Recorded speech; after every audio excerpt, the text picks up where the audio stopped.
Hello বন্ধুরা এবং আমার ভাই বোনেরা এবং আমার ছাত্রছাত্রীরা এবং আমার যত গুরুজন আছেন সকলকে প্রণাম জানিয়ে আমি এই ভিডিওটি এখানেই শুরু করছি। আজ যে রিক্রুটমেন্ট নিয়ে কথা বলতে চলেছি সেটি হলো একটি সেন্ট্রাল গভর্নমেন্টের রিক্রুটমেন্ট এবং এটি হচ্ছে এমটিএস এসএসসি এমটিএস রিক্রুটমেন্ট চলছে 2025-এর এবং এটি এখন ফর্ম ফিল আপ শুরু হয়ে গেছে। তোমরা যারা যারা ফর্ম ফিল আপ করেছো তারা তো অনেক অনেক ভালো কাজ করেছো এবং যারা যারা ফর্ম ফিল আপ করনি তারা কিন্তু অবশ্যই ফর্ম ফিল আপটা করে নাও, কারণ সামনে কিন্তু আর বেশি দিন নেই। তোমাদের এসএসসি এমটিএস কিন্তু অবশ্যই একটা খুব বড় অপরচুনিটি নিয়ে এসছে এবং এটি যদি তোমরা ফর্ম ফিল আপ করতে পারো এবং যদি সঠিকভাবে সিবিটি এক্সামটা দিতে পারো তাহলে কিন্তু তুমি একটা এসএসসি এমটিএস এর জব পেয়ে যাবে এবং এটির স্যালারিও খুবই ভালো। 21,000 ইন হ্যান্ড তুমি পেয়ে যাবে এবং ম্যাক্সিমাম তো 29,000 স্যালারি তুমি পাবে। তো সবার প্রথম হচ্ছে কি এর লেভেল কী আছে। এর লেভেল দেখো, তুমি যদি দেখতে যাও কি এর এক্সাম ধাপে ধাপে কী থাকে। সিবিটি 1 সিবিটি 2 দুটো এক্সামই হবে তোমার থেকে এবং তোমাকে মাত্র 1.5 ঘন্টা সময় দেবে, মানে 90 মিনিটস তোমাকে টাইম দেবে এবং 100টা প্রশ্ন থাকবে, তোমাকে কিন্তু সলভ করতে হবে। সবার প্রথম যারা যারা সিবিটি 1 পাস করবে তারা সিবিটি 2তে বসতে পারবে। আর যারা এসএসসি এমটিএস প্রথমবার ফর্ম ফিল আপ করছো তোমরা তাহলে শুনে নাও, এসএসসি এমটিএস কিন্তু জেনারেল, জিকে, জিএস এবং কিন্তু রিজনিং সবই থাকবে। জেনারেল অ্যাওয়ারনেস তো থাকে এবং বেশি করে কারেন্ট অ্যাফেয়ার্স তোমাদের পড়া উচিত। এসএসসি এমটিএস যারা যারা ফর্ম ফিল আপ করেছো তারা কিন্তু অবশ্যই কমেন্ট বক্সে কমেন্ট করে জানাবে কি তোমরা কোন কাস্টে এবং কি ফর্ম ফিল আপে কী বৃত্তান্ত তোমরা মানে ওখানে ফর্মে ভরেছো। কারণ ফর্ম ফিল আপটা যদি ভুলভাল করে থাকো তাহলে কিন্তু আর মানে ঠিক করতে পারবে না, আবার কারেকশন একটা ডেট দেবে তবে তুমি ঠিক করতে পারবে। তো এসএসসি এমটিএস কিন্তু খুব একটা বড় অপরচুনিটি 2025 সালে সেন্ট্রাল গভর্নমেন্টের তরফ থেকে। তো অসংখ্য ধন্যবাদ জানাই সকলকে। এই ভিডিওটাকে লাইক করো, কমেন্ট করো, শেয়ার করো এবং পাশে থাকো। অসংখ্য ধন্যবাদ এবং এসএসসি এমটিএস কিন্তু তোমরা অবশ্যই ফর্ম ফিল আপ করবে। যারা যারা ফর্ম ফিল আপ করোনি এসএসসি এমটিএস, আমার ভাই এবং আমার বোনেরা সকলকে আমি বলছি এসএসসি এমটিএস কিন্তু ফর্ম ফিল আপটা করে নাও।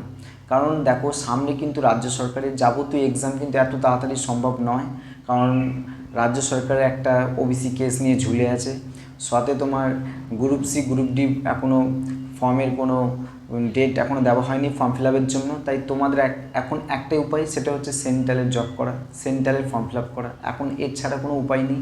তো এসএসসি এমটিএস কিন্তু এখন ফর্ম ফিল আপ চলছে, তোমরা করে নাও, কারণ ভবিষ্যতে এসএসসি এমটিএসের ফর্ম ফিল আপ কিন্তু সার্ভার ডাউন হয়ে গেলে আর পারবে না। আর দ্বিতীয় যে এনটিপিসি যারা এক্সাম দিয়েছো তাদের এক্সাম চলছে, দেখে নাও তোমরা গ্র্যাজুয়েট লেভেলের এবং যারা 12 লেভেলের আছো তাদের কিন্তু একটু সময় লাগবে, তারপরে তোমাদের অ্যাডমিট কার্ড ডাউনলোড করতে পারবে এবং তোমরা ভবিষ্যতে এনটিপিসির এক্সামটা দিতে পারবে। আর যারা আরপিএফ এক্সাম দিয়েছিলে তাদের তো খুবই ভালো মানে রেজাল্ট এসছে এবং তারা যদি আরপিএফের যারা যারা পায়নি তাদের জন্য নেক্সট বারের জন্য আবার আরপিএফের ফর্ম ফিল আপ শুরু হতে চলেছে। তো সকলেই কিন্তু এই এসএসসি এমটিএস এবং এই যাবতীয় সেন্ট্রালের যে জবের যে এখন চলছে ফর্ম ফিল আপ তোমরা কিন্তু অবশ্যই করে নাও। কারণ এসএসসি এমটিএস কিন্তু যারা যারা ছেলে মেয়ে কিন্তু উভয় ফর্ম ফিল আপ করে, যারা যারা করেছো সকলেই জানো এসএসসি এমটিএসটা কিন্তু সেই মাধ্যমিকের ফর্ম ফিল আপ হলেও কিন্তু গ্র্যাজুয়েট লেভেলের প্রশ্ন, সকলের মনে এটাই ঘোরে কি গ্র্যাজুয়েট লেভেলের প্রশ্নই আসে। কারণ দেখো তুমি এসএসসি এমটিএস মাধ্যমিক পাসের কিন্তু প্রশ্নগুলো যদি তুমি একটু ভালো করে দেখো, তুমি যদি একটু ভালো করে খাটো তাহলে কিন্তু তুমি সহজ।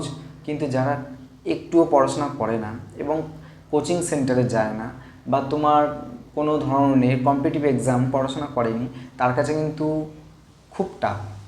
এসএসসি এমটিএসের যাবতীয় যে প্রশ্নপত্র খুবই টাফ মনে হবে। তাই এসএসসি এমটিএস কিন্তু মানে ভালো ভ্যাকেন্সি এসছে এবারে 2025-এ। তোমরা কিন্তু অবশ্যই দেখে নাও নোটিফিকেশানটা, গুগলে গিয়ে সার্চ করো এসএসসি এমটিএস 2025 রিক্রুটমেন্ট, তাহলে কিন্তু টোটাল চলে আসবে। আর সিলেবাস কী আছে, সিলেবাস তো আমি বারবার বলেছি যে লুসেন্ট বইটাকে ফলো করো এবং বই যেগুলো ফলো করবে লুসেন্ট বই ফলো করো, এনসিইআরটি ফলো করো আর তোমার সিলেবাস অনুযায়ী তোমার ফলো রাখো। যেরকম সিলেবাসে দেখো কারেন্ট অ্যাফেয়ার্স আছে, তারপরে রিজনিং আছে, জিকে আছে, জেনারেল অ্যাওয়ারনেস আছে। সাথে কিন্তু বিশেষ করে যেটা তোমরা ফলো রাখবে সেটা হচ্ছে তোমার হিস্ট্রিক্যাল আর জিওগ্রাফি। আচ্ছা, ওদিকে হচ্ছে তোমার যাবতীয় ইংলিশটা একটু ভালো করে ফলো রাখবে। এইগুলো হচ্ছে তোমার এসএসসি এমটিএসের বিশেষ করে হয়ে থাকে। তো তোমরা কিন্তু এসএসসি এমটিএসটাকে কিন্তু একটু ভালো করে প্রিপারেশান নাও। বেশি দিন আর সময় তোমাদেরকে দেওয়া হবে না, কারণ সেন্ট্রাল গভর্নমেন্টে বেশি দিন টাইম থাকে না, 3 থেকে 4 মাস টাইম থাকে। এই 3 থেকে 4 মাস মানে 90 থেকে 110 দিন 120 দিন এরকম টাইম থাকে। তোমরা ভালো করে পড়াশোনাটা করে নাও, দেখো তোমাদেরই কিন্তু এসএসসি এমটিএসের ক্র্যাক করতে পারবে। তাই সকলকে বলবে এসএসসি এমটিএসটা কিন্তু ফর্ম ফিল আপ করে নাও। যাদের 18 থেকে 30-এর মধ্যে আছো অবশ্যই ফর্ম ফিল আপটা করে নাও।